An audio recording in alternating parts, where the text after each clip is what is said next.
ఇప్పటివరకు మనం ట్రైన్‌లో, రైల్వే స్టేషన్‌లో జరిగిన దొంగతనాల గురించి చాలా విన్నాం. కానీ ఈ దొంగ గురించి తెలిస్తే నిజంగా షాక్ అవుతారు.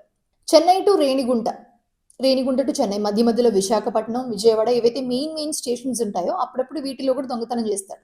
హరి బర్మన్ పశ్చిమ బెంగాల్‌కి చెందిన అబ్బాయి. ఇంటర్ వరకు చదువుకున్నాడు. టెక్నాలజీ మీద విపరీతమైన పట్టు సాధించాడు. అంటే ఇంకా టెక్నాలజీ గురించి అన్నీ నేర్చుకున్నాడు బాగా. కానీ దాన్ని మంచికి ఉపయోగిస్తే బావుండేదేమో. ఏం చేశాడో తెలుసా? దొంగతనాలు చేయడం స్టార్ట్ చేశాడు. ఇందాక చెప్పుకున్నట్టే Chennai to Renigunta, Renigunta to Chennai main target అన్నమాట. ఎవరైతే అలోన్‌గా ట్రావెల్ చేస్తారో వాళ్ళు. ఫోన్స్, ల్యాప్‌టాప్స్, గ్యాడ్జెట్స్ లేకపోతే ఇంకేవైనా ఎలక్ట్రానిక్స్ ఉన్న అవి, బట్టలు, బంగారం అన్నీ దొంగతనం చేసి హ్యాపీగా జల్సాలు చేస్తాడు. ఇక్కడి వరకి ఒక ఎత్తైతే, ఆ దొంగతనం చేసిన ఫోన్‌లోంచి ఏం చేస్తాడో తెలుసా? వాళ్ళ డీటెయిల్స్ అన్నీ మంచిగా తీసుకొని, పాస్‌వర్డ్స్ అన్ని రికవరీ చేసి, ఆన్‌లైన్‌లో బంగారం ఆర్డర్ చేస్తాడు. ఆర్డర్ చేసి ఎక్కడికి ఆర్డర్ చేస్తాడో తెలుసా? Chennai central railway station.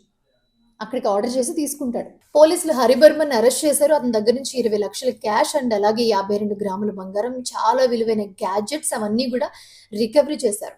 ఒకవేళ మీరు ట్రైన్‌లో జర్నీ చేస్తున్నప్పుడు గానివ్వండి, రైల్వే స్టేషన్‌లో ఉన్నప్పుడు గానివ్వండి, ఏ ప్రయాణం చేస్తున్నప్పుడైనా కూడా చాలా జాగ్రత్తగా ఉండండి.